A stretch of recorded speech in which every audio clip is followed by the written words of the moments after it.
In the early years of the Cold War, American newspapers were filled with stories about enemies most readers would never see. Communist infiltration, foreign influence, threats operating just beneath the surface. Often, there was little concrete evidence, but the framing was clear. The danger was everywhere, even if it remained invisible. That way of covering the world didn't disappear when the Cold War ended. It became routine, a default logic for making sense of conflict, power, and politics. And decades later, it still shapes what counts as news, who gets trusted, and which stories feel urgent or safely ignorable. Today, journalism is often described as being in decline. Audiences are shrinking, trust is eroding, and coverage of democratic backsliding frequently feels muted, normalized, or oddly disconnected from the stakes. We tend to blame technology, polarization, or bad actors. But what if journalism also helped build the conditions that made this moment possible? That's the argument at the center of How the Cold War Broke the News, a new book by Barbie Zellizer. She traces the current crisis in journalism back to Cold War-era assumptions about enmity, objectivity, access, and authority, and shows how these assumptions still shape the news routines today, often in ways journalists don't fully recognize. Dr. Zellizer is professor of communication at the University of Pennsylvania. Her work explores how journalism constructs meaning, memory, and authority, and how those constructions can both inform the public and quietly limit what journalism is able to see. Barbie Zellizer, welcome to News Over Noise. Great to be here. We were both really thrilled to read your book because it really kind of resonates on so many levels. So how many of the things that we are seeing today start in the Cold War? I don't think there's anything that we're seeing today that doesn't start from the Cold War. I feel that the Cold War is at the heart of all of our ills. It is not only, this is a book about American journalism, obviously, but it's in every American institution. I think that our institutional culture is bred on the Cold War, relies on the Cold War, and pivots toward the Cold War whenever we have things in our public space, right, that are troubling or unexpected or just dangerous. Some of the things you identify, things like jingoism and sensationalism, those existed long before the Cold War. But what is it about the Cold War that kind of bakes these things into the system? Right. What I argue the Cold War mindset does is it builds on a number of traits that were in journalism forever. Like you say, jingoism, patriotism, exceptionalism, ethnocentrism, all the isms, right, that really kind of limit journalists' capacity to be autonomous. What happens during the Cold War, of course, is that the Cold War posits before journalists a really central question, which is, how can you be an independent, autonomous journalist at the same time that you are being tasked with reporting in and of and about Cold War realities? And so what happens here is that there has to be a certain kind of entrenchment that takes these things, these aspects of newsmaking that existed far before the Cold War, and uses them in the service of Cold War aims. And so I argue that it is the particular reality of the Cold War, the fear, the acquiescence, the secrecy, the image making, the lying, right, that allow Cold War warriors, right, the Cold War thinkers, to use the media to their own aims. If we step back for 1 second, you note in the preface of the book that as you were working on this for about a decade, your title evolved from how the Cold War anticipates, to shapes, to drives, to then eventually broke the news. Mm-hmm. How did those changes in terminology reflect how your thoughts about this situation and this history sort of evolved over that period as you've been working on the book? I remember when I first started thinking about the Cold War as the topic of my next book, it was right around the time that Putin came into the public eye, at least the global audience that was attending to what was going on in Russia at that time. And I remember thinking, oh my God, this is history repeated over and over, and people aren't really noticing how much this is comparable to what went on in the 40s and 50s. But it was really as he ascended and as things in our political environment descended, that they began to meet each other on the terms that I had been looking at in terms of the Cold War itself. And the interesting thing is that, I mean, those titles clearly reflect, a kind of descent into madness, because like there's nothing left at this point, in my view, that isn't Cold War driven. But, one could argue, and a small aside I will make is that I think that the Trump administration today has a rather skilled set of historians on its staff, because much of what Trump does is really Cold War point two, right? It's really examples that are drawn from the Cold War. He uses the Cold War as a precedent. But he's not the only one, right? I mean, I've argued that what happens is since the Cold War ended, whenever things kind of, get jumbled up, it's the Cold War patterning that we fall back onto because it's familiar, because it worked, or at least we thought it worked. And that's why, right, it's so hard to get rid of. One of the things you talk about is the kind of normalization of autocratic leadership, right, that started to really kind of get baked in during the Cold War. And we talk a lot about as we look at the press now about sane washing and all the things that go along with Trump. How does that start to happen in the McCarthy era, that the autocratic leadership starts to get normalized in the press? Right. Well, so I argue that there are three markers that kind of drive Cold War consciousness. One is the notion of enmity, right? This idea that the world is always divided between us and them.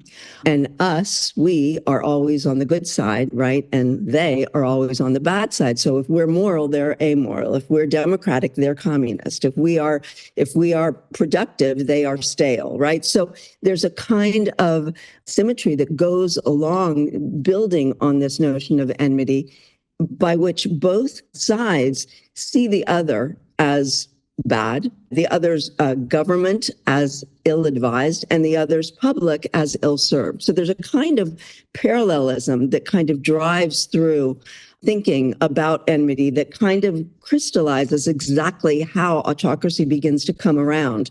And it's enmity both within and beyond, right? It's enmity beyond, which of course is this war of ideas between the United States and the Soviet Union. But the enmity within is tracking, corralling, punishing, diminishing, eliminating anybody who could get caught in the webs of this Wisconsin Senator, Joe McCarthy, around support or so-called support for communism, for liberalism, for socialism, for a lot of isms, right, that were not part of the American way of life as it was then seen.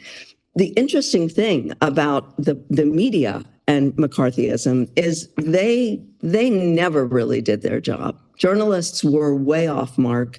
They treated McCarthy as he arose. I mean, of course, McCarthy targeted the media. He targeted the entertainment industry. He targeted academics. Not so different from where we are today, right? So there's a clear parallel there. But as they were being targeted, they pushed back on McCarthy by simply treating him as a joke, right? Not at all the kind of efficient defense that one wants for one's freedom of opinion or freedom of the press. And they literally called him names like Dipsy Doodle Ball. And it wasn't just individual journalists, it was the institutions and organizations that were involved in journalism. So you have things like editor and publisher, saying that, this was a way over reported story at the time. And so journalists did not rise to the occasion. They did everything that we see being done now in the face of autocracy, point two, right? Which is sane washing, which is using vague language, which is acquiescing, right, to whatever is going on in hopes that you can remain a player in the game.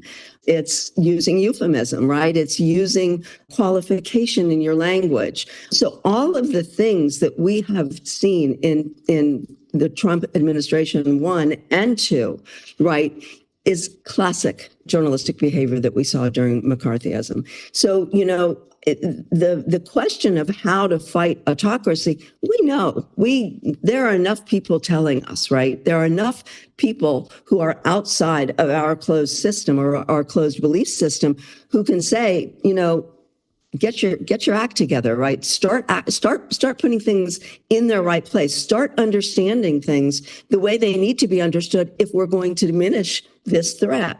But journalists really are not listening, and they weren't listening then, right? And even though there were people, right? Walter Lippmann, Drew Pearson, I.F. Stone. I mean, they were all pushing back over and over and over again. But you can only push back so far, right? If nobody is really picking it up. And what you had is on the individual level, on the organizational level, on the institutional level, you had such a kind of consensual, even unarticulated decision that they were not going to make big waves. And so they didn't. And it wasn't journalists, sorry, that actually took McCarthy down, right? It was the House, right? It was the Army McCarthy hearings, right? So you almost can't make this up. Like this, McCarthyism was a horrible failing for American journalism by any means, by any judgment call. And here we are again. To that point, as you were talking there, I was just thinking about not only, the parallels between the Cold War era and sort of the Trump regime, but just thinking about news organizations and journalists failing and then maybe not really addressing those failures or making some sort of real credible apology, even during, the lead up to the invasion of Iraq and Afghanistan in the early 2000s, and the way in which a lot of mainstream news organizations helped launder the myth about weapons of mass destruction and things like that. How do you feel like news organizations and journalists have, dealt with their own failures since the Cold War, whether that is, specific apologies or sort of public, reconsiderations of what they did, and now we're going to cover it this way? Because we do see a lot of that kind of conversation, especially in the lead up to elections or after someone's elected, about, maybe we could have covered it this way, or the next time we're going to cover it that way. But it still feels often like a cycle of failure, and then we'll get them next time, right? And we talk so much on the show about trust, obviously, and the public trust in the media. And I think that approach and the way you're talking about it here certainly contributes to a lack of trust and credibility that the American public has towards those news organizations. So any thoughts on that as far as how the news organizations have handled those failures since the Cold War? Not well. Yeah. I think one of the most important things that we know, right, about any institution, any organization, any occupation is if they don't clean house, right, nobody else is going to clean it for them, right? And this is why, for me, the Cold War is such a powerful and disturbing corollary, because if you didn't clean your act up then, I mean, look, there were journalists, there were many media criticism outlets, who that after the fact, talked about the media's response to McCarthyism as one of the most shameful periods in American media history. But that was after the fact, right? And so you would think that in being after the fact, it would force journalists to look inside and to say, well, what is it that we were doing, right, that allowed this to go ahead? And I don't think there has been the kind of, there was a very short-lived kind of, a decade later, oh, this is why this happened, right? We didn't interpret. We tried to be so objective. We tried to be so balanced. But we're still trying to be so objective, trying to be so balanced, looking at perspective as if it's a swear word, right? I mean, this is for me is one of the main points is that we have so diminished our respect for having an opinion, right? We have so separated it out of American newsmaking that we are left with values that don't really match how we engage with things in the world. And so at some level, it's almost like, journalists have done this to themselves. And if journalists have done this to themselves, they have to get themselves out of this rut. But in order to get themselves out, they absolutely have to see. And I think that it is the absence of the Cold War parallel now. I mean, in some places you hear it, Cold War II, Cold War again on us, but not by and large, and certainly not by and large in the way that it would push practitioners to kind of think again, push editors and publishers, right, and executives to kind of say, we made this mess and we need to get out of it. And if we look at what's happening in the media now, it's so easy to point, to political pressures. It's so easy to point to, to economic pressures, legal pressures. I mean, they're coming fast and furious, right? The news media are not in a good situation. But if we do not look at the craft of journalism to begin with, it's going to happen again. It's going to keep happening until journalism is gone. One of the phrases that you use to think about the dynamic you're talking about is pack journalism. So how does that, how would a journalist who's, we would want to be autonomous get pulled into the pack? Describe what that process might look like. As a former wire service reporter, I always have to pause when I hear somebody ask that question, in the sense that journalists are pack animals. We want to believe that every journalist is out there thinking autonomously, being creative, being entrepreneurial, going after the story. But look at how many stories are actually initiated by journalists. The great majority of stories are initiated by sources, right? And, when you factor in things like competition and things like, people being on beats together, there's no surprise that we get the pack journalism that we get, right? I mean, it's kind of baked into the enterprise. It takes a lot of courage to kind of separate from the pack. And it takes even more courage to sustain that separation from the pack, but then you get codified as alternative, right? You get pushed to one side or the other. And one of the points I make in the book that will probably not make many people happy is that I think that the left and the right have to come together on this. I track the story of what I see going on in what I call media left and what I see going on in what I call media right. And what I'm arguing is that at different points in time, they have traded places. So whatever is going on in terms of the chipping away of liberal media today is going to go on in 20 years or 30 years in the chipping away of the conservative media. So if we don't figure out that everybody is in this together and we have to build the system anew without making it all about polarization, right? I don't think we're going to get as far as we need to. On that topic, obviously, in setting up the media left, media right categories that you explore in detail in the book, you talk about some of the other binaries, left, right, liberal, conservative, et cetera. How did you come to this particular distinction to use in the book? And can you tell us a little bit more about, the roles of each of those entities in creating the circumstances that we see in the Cold War and leading through to today? Yeah. I mean, how did I come to it? I did not want this to be a book about the small envelope of mainstream media. I did not want this book to be about legacy media, but it is a story about legacy media in and of itself. So I was struggling with what do I call them? How do I differentiate?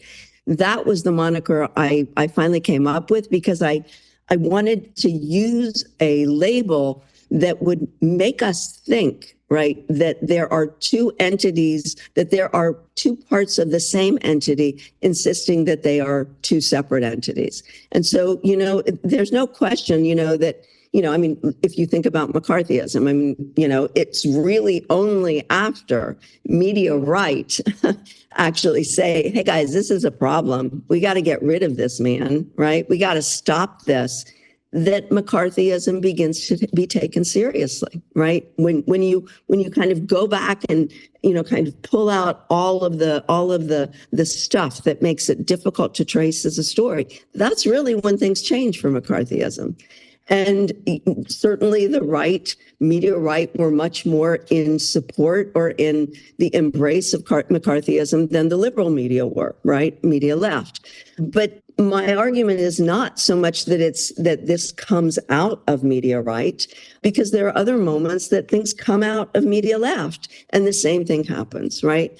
And so I think it's important to recognize that there is one institution and it is called media, right?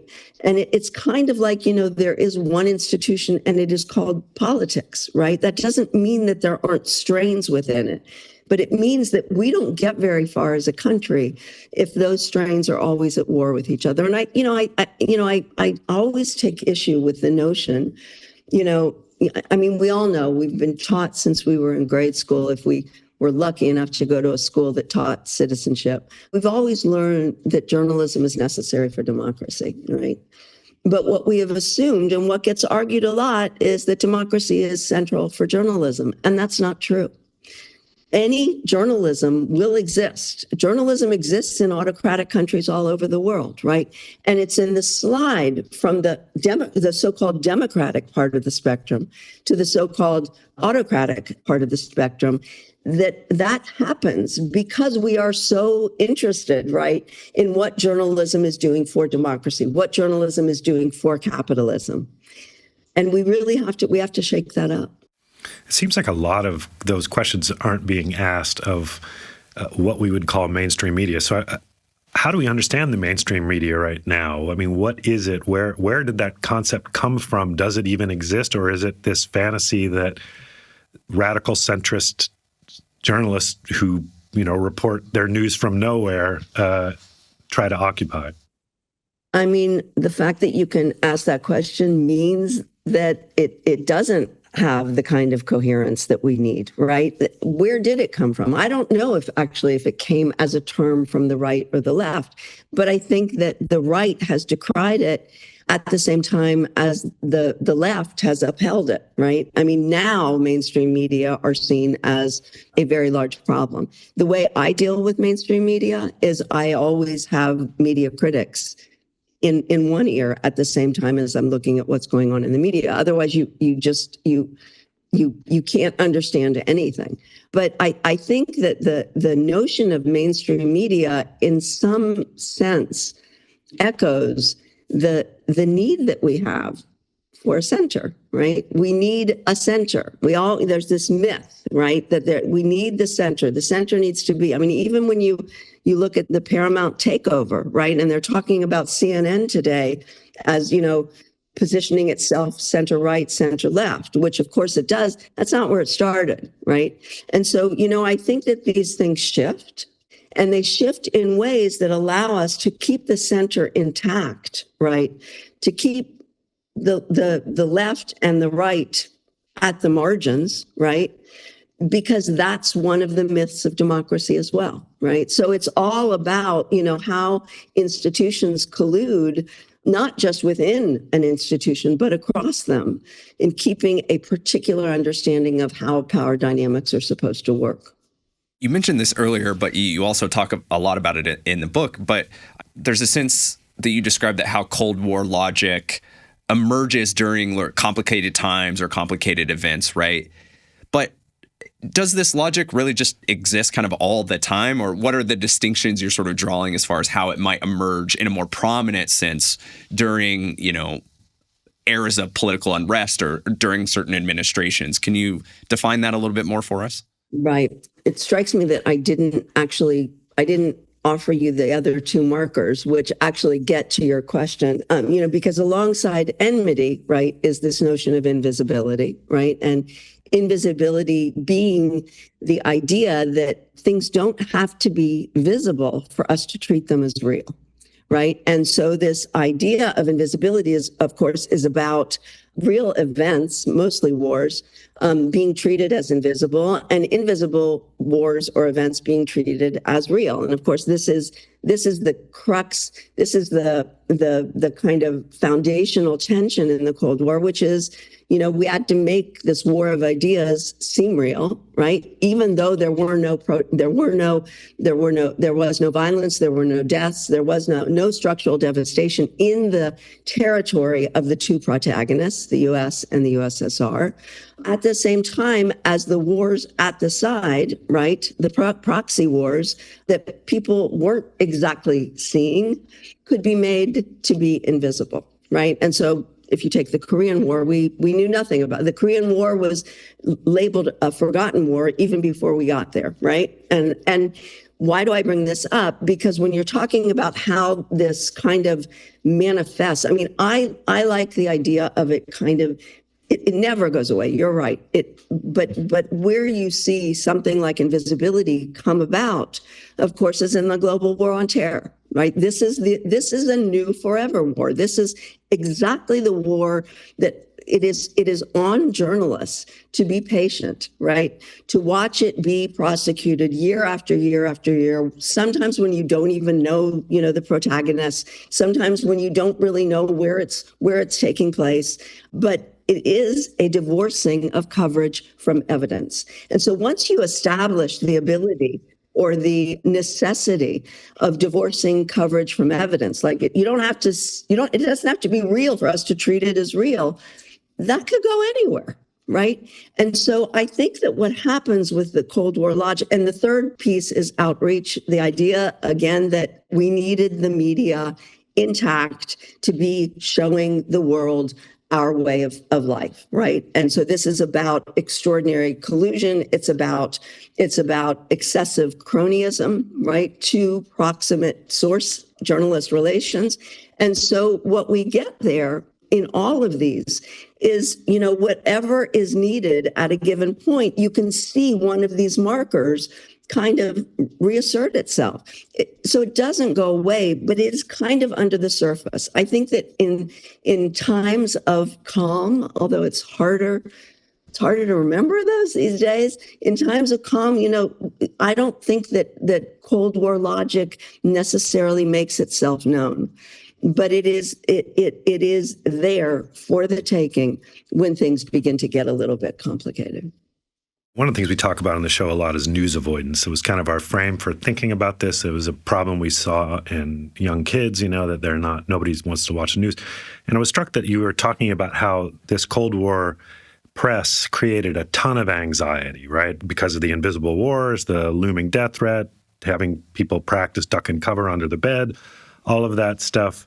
You describe how the press even kind of attached onto this and started to give permission for people to tune out.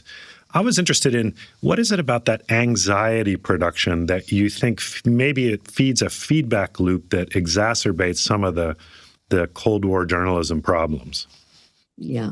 And what is it about that feedback loop that gets us right up to today? Because it's the same feedback loop. You're right. I mean, I think, look, the Cold War was built on fear, right? It was built on the expectation that the public would be fearful enough that the Cold Warriors were going to be able to reach their aims, right? The media were essential for this. I maintain quite strongly that without the media, there would have been no Cold War, right? There needed to be a mechanism to kind of massage people into anxiety. And, when you look back and you see one of the worst examples, but my favorite example at the same time, is what happened in the Crusade for Freedom, right? When then President Truman was trying to get people to support the freedom radios, right? And the freedom radios were VOA, the Voice of America, Radio Free Europe, et cetera, et cetera.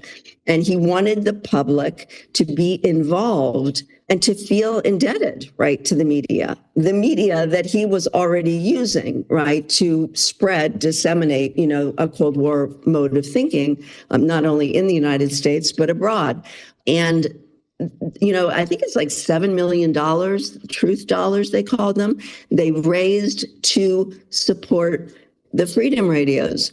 But the freedom radios were already funded. They were already funded by the CIA. So here you have this mechanism where the government is involved, the CIA is involved, advertising agencies is involved, the ad council is involved. I mean, you've got what is it called? The Freedom for America campaign. Like, you've got all of these entities all in cahoots, right?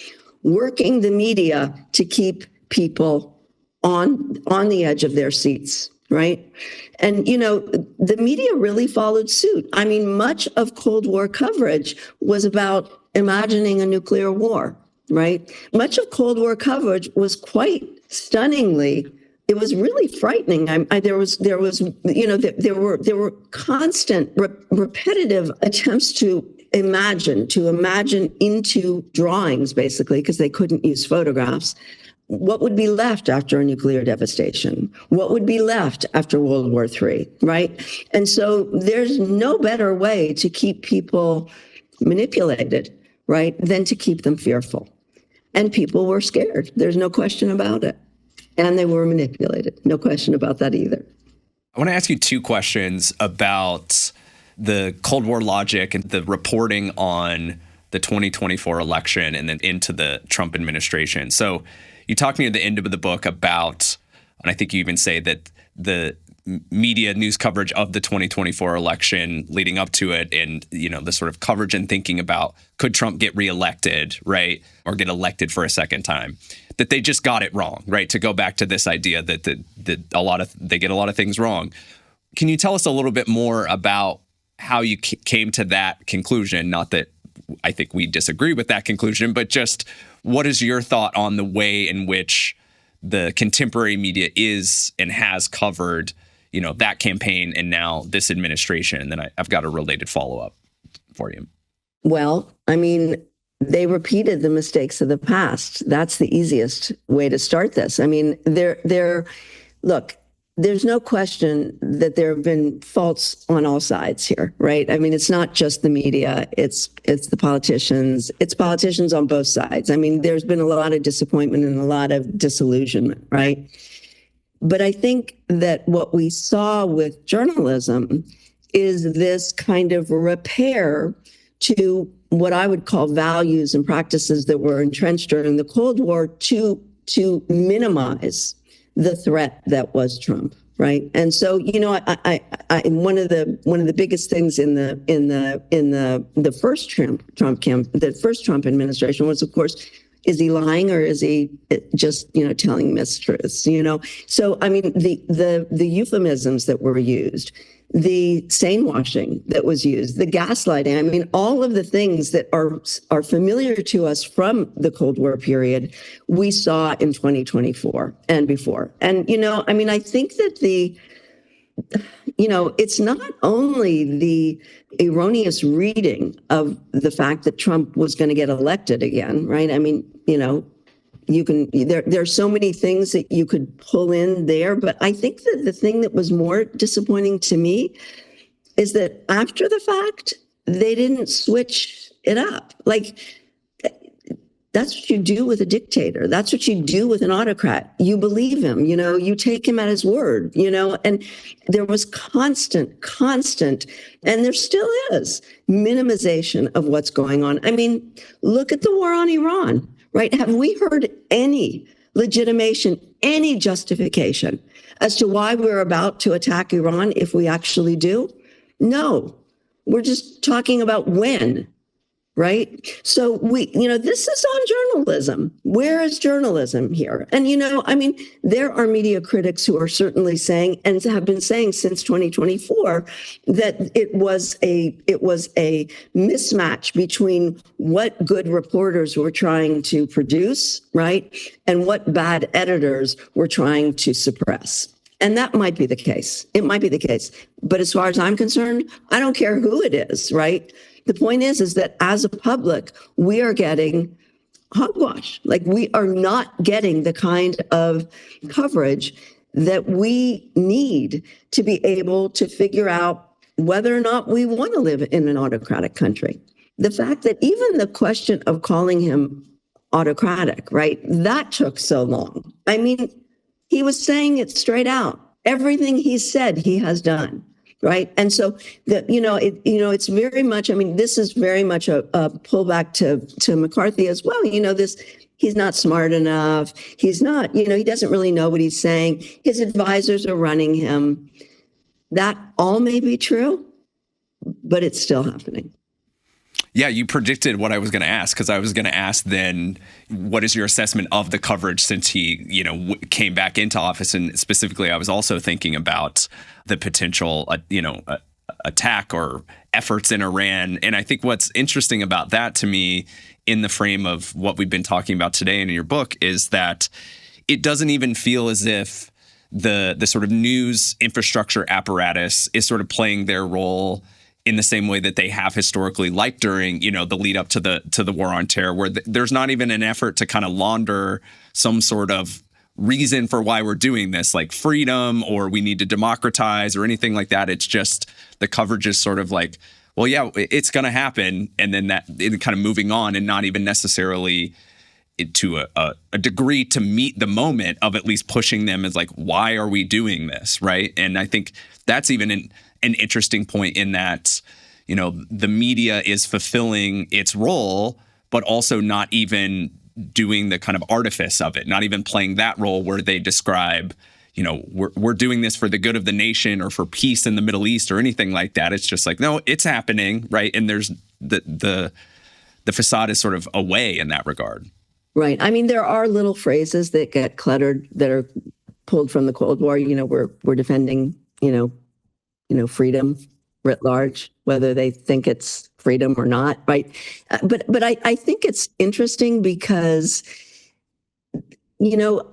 much has been made of the fact that, the fact that we don't have per se an autocratic memory, a memory of an autocratic government in the way that other countries do. I run this center at Penn, the Center for Media at Risk, which I started at the moment that right when Trump came into power the first time. And what was so telling for me, why I did this, is I was in Finland at the time at the Collegium for Advanced Study. And I remember the day after the elections, I was, meeting with all my cohort group.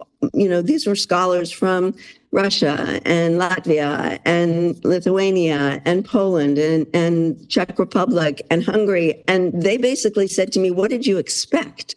And I remember thinking, oh, that's the question, right? Like, why is it that we have not been able to imagine ourselves into this role, despite the fact that we seem to imagine ourselves into this role every place else, right? Like every place else in the world. We do not treat ourselves with the same expectations. I mean, this is where the exceptionalism really lies, right? It's that we exceptionalize ourselves from the stuff that differentiates us from differentiates them from us. In other words, it's the enmity again. It's everything that we've given that side. We are not going to, we're not there, right? We're the good ones. And so, the fact that, we have not been able, the American institutions have not been able to get in front of this story, right? And the media have not been able to get in front of this story is a fatal lack of imagination. And it's embarrassing, it's embarrassing, and it's going to kill us in the end. I mean, it's going to kill democracy as we know it, and it's going to kill the capacity to come back. And, that's linked also with the question of solidarity, right? We don't have the kind of solidarity in this country in any institutional setting that we could and that we should. Do you think, that this obviously would seem to me to be one of these social practices of journalism that is a problem, the part of the pack, everybody kind of reinforcing tendencies. And because one of the things that you see in the Cold War and also in our times is an incredible amount of flack against journalists from the government and also from corporate sponsors that are disciplining them to be normalized in that way. Is that what kind of does this, or is it more just that that flack, that kind of working the ref constantly saying you're being biased, you're not being objective? What is it that keeps journalists? Because what you're describing kind of seems like journalists are, like in the Emperor's New Clothes, right? They don't want to be the one who says the Emperor is naked, right? Somebody else will do that. It's not, journalists don't do that. That's not our call.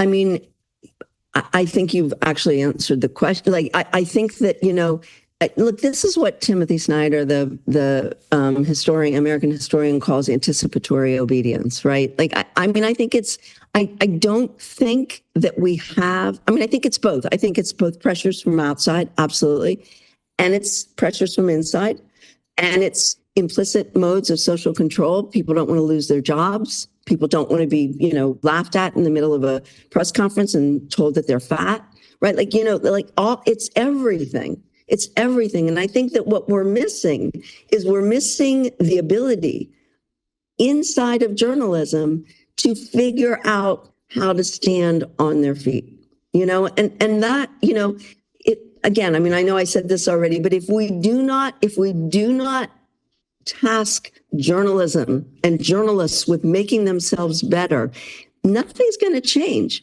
because the political and the commercial pressures they're just intensifying, right? And they're intensifying at a point in time where less and less people are paying attention to the fact that our democracy has dwindled, right? We are already in autocratic incline, right? So, you got to switch modes, right? You got to switch classes. You got to get out of this school and get into another school, right? When you realize that the context isn't responding to what it is you want, then you got to look at yourself and say, what are we doing wrong, right? And the problem, of course, is, what I call occupational fixity. I mean, journalists don't like change. They just don't, right? And, what has worked in the past, if it works today, it will continue to work tomorrow, right? And if it doesn't work as well as we want it to, we can do little patch jobs, right? We don't have to paint the whole room, right? I'm saying tear down the house, right? When I co-authored the book, The Journalism Manifesto, with Pablo Boskowski and Chris Anderson, we got to the end of the book. And of course, this is a book where we kind of take apart, elites and norms. And we say that all this has to be reassigned. It has to be rethought. It has to be, kind of recaptured from the bottom up. And we got to the end of the book. And, we're saying, so how are we going to conclude this? And we did this book during COVID. So it was a fabulous COVID project because we were just all the time in 3 different time zones, on Zoom, figuring out the arguments of this book. And we get to the end of the book and Pablo and Chris kind of said, well, we're going to reset, we're going to reset. And I said, no, we're going to revolutionize. We got to start from so we couldn't agree. And our last chapter is both about resetting and about revolutionizing. But I really think that revolution is called for. I mean, as a country, we're not exactly a country that privileges our revolutionary past. I mean, students don't learn about the American Revolution the way the French do, for instance, but I mean, I think that this calls for an absolutely fundamental rethink of what journalism needs to be, and it's not only what journalism needs to be. We need to reimagine what America needs to be. We need to reimagine a United States that can deal with the decline of its own democratic regime, right? And what comes next. It doesn't have to be autocracy, right? But that depends on the players. One of the things that strikes me about the difference between the first Red Scare, post-World War I, the Cold War 50s, and now, is that in both of the first two, you had this incredible fear of foreign influence, right? That the big scare was, the people bringing in reports from Bolshevik Russia and the Soviets working Hollywood, et cetera. That's why we had to have blacklists. What seems to be lacking is that fear of the external influence now. And it surprises me that people who, like my dad, who grew up in the Cold War on media right, have none of that same antipathy, A, toward Russia that it was once ingrained, and B, just don't seem to be bothered by the fact that our media system today is completely overwhelmed by foreign propaganda and disinformation. Why do you think that is? Wow, I think I would be very rich if I could figure out that question. It's such a fabulous question. My gut response would be to say that this is what globalization is about, right? Like we have, look, I'm not a cheerleader for the nation state by any means, but I think at some level, Trump has tried to position himself ahead, right, in thinking, well, different national players aren't going to really be that important anymore, so long as we, the one national player, remain at the top, right? And so it's behind all of I think that's behind all of the kind of the chipping away of all of these Cold War, NATO and the alliances that might have made sense, right? They're just they're all over the place. I also think maybe it's an answer to people, as you say, who don't know the first thing about first world versus second world versus third world, right? About global north versus global south, and don't care. So you're talking about we need a sort of revolution of journalism beyond like revolution in the country, right? I'm curious from your perspective, like where are the places for that to start, right? Do you think we need an overhauling of journalism education in a way that's sort of teaching younger journalists different ways of doing this? Is it that we also need more people to step outside of the institutions of working for these kind of legacy corporate media, whether that's, going sort of solo on the internet in various forms, right? Is it a combination of those things? I'm sure it's 50 things, but what sort of things come to the forefront of your mind when you're thinking about how this potential revolution of a trade, right, actually can happen moving forward? Right. I mean, that starts with the basic fact that nobody trusts the media anymore, right? Like, so we have an uphill climb, right? If we're going to reinstate journalism with any value. I think it is journalism education. I think it is, moving in, as it is already happening, moving into the kinds of alternative setups, the alternative outlets that offer different ways to display and to build journalistic authority, for sure.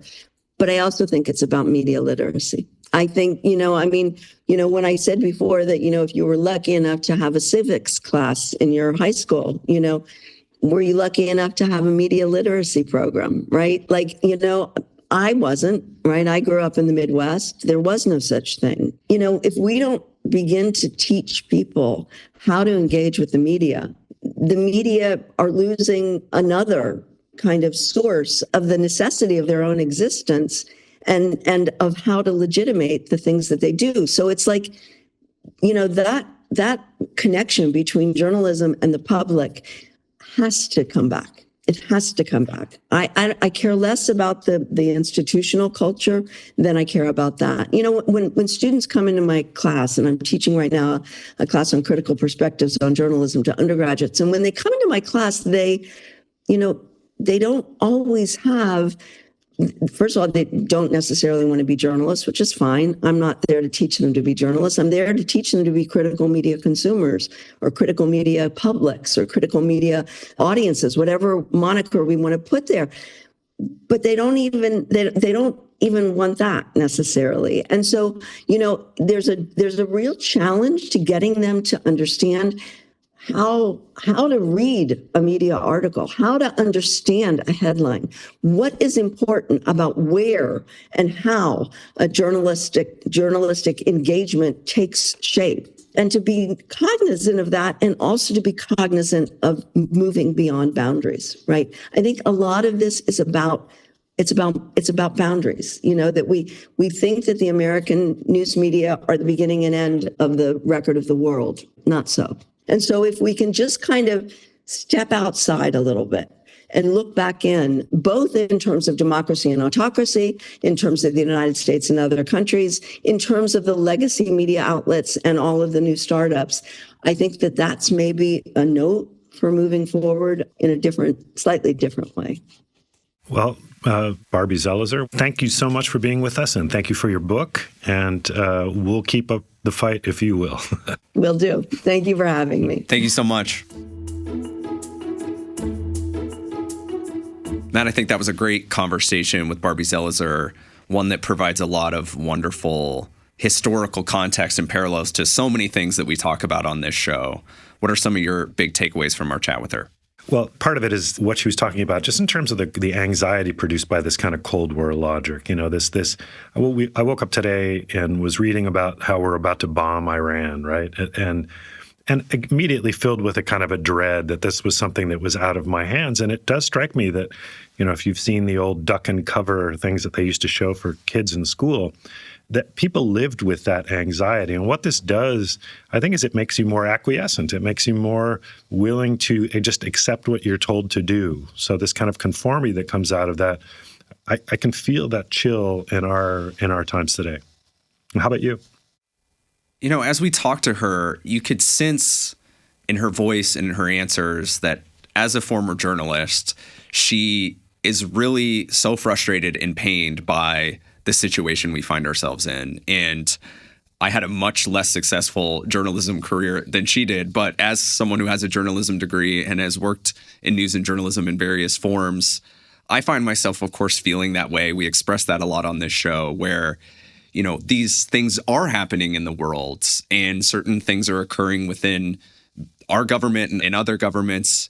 And you often just feel like the news on a mainstream sort of level, if we're going to use that label, is just not up to the task right now. And it's difficult to know what to do with that, right? Where you want to support news as an industry, you want to support journalists, you kind of want to, make that a key part of what you do as an engaged citizen in a contemporary society. And then when you see certain news organizations or sort of the whole apparatus not be up to the task, it can be really dispiriting, right? And I think for us, as we continue to have these kind of conversations, it's important to focus on the potential routes of improvement, whether that is kind of reformation or revolution, to use some of her framing there, and the different ways that we can support journalists who are doing it in the way that we think works better for society and better for informing people and potentially better, for democracy. Because it is really easy to, I think, see the frustrating things happening out there. So I'm always trying to remind myself that there are ways to kind of focus on the positive and there are people doing good work out there. That's it for this episode of News Over Noise. Our guest was Barbie Zelizer, professor of communication at the University of Pennsylvania and author of How the Cold War Broke the News. To learn more, visit newsovernoise.org. I'm Matt Jordan. And I'm Corey Barker. Until next time, stay well and well informed. News Over Noise is produced by the Penn State Donald P. Bellisario College of Communications and WPSU. This program has been funded by the Office of the Executive Vice President and Provost at Penn State and is part of the Penn State News Literacy Initiative.